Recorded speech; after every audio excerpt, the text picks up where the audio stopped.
Nó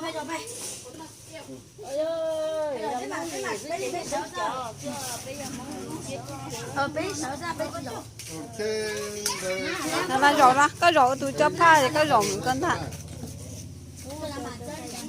nẻ cho là sẽ có nẻ thế cái chuyện ba phụ mong đâu tới nào nẻ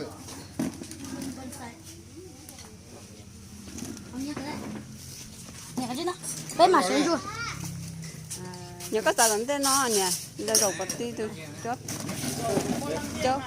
chớp pha rổ nó. cái sao mà nó thay đổi nó sao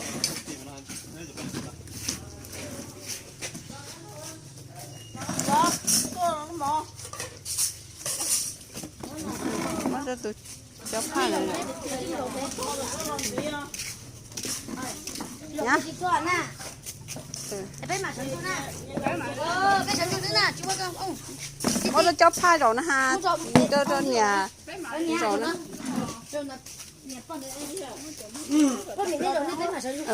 Bé mà chị dậu bé nhân chị dậu chưa tí tí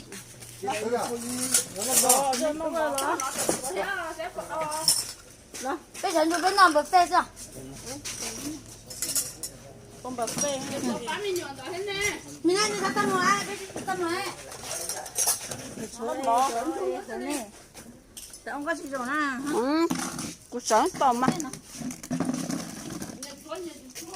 nó rồi nó tôi nhớ ở đâu đi nói là nó trong cơ là có bán mình nhiều nè có mà để phơi nó tới nó là kỳ theo thế là nó cô mà nói là lo na lo nó vào bột tàu cho tôi có cái thắt gì cái lỗ đi liều cô bảo có cái này nó bột ta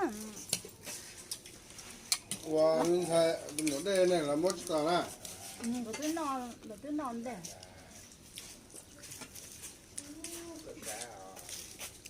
cái chuyện thì đấy là cho nên là chế nó là tất hai vừa có cứ có gì ta好了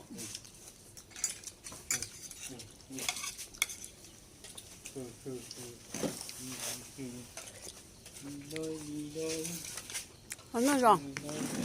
Mà nó rộng. Không có nó mỏi. Bóng mà.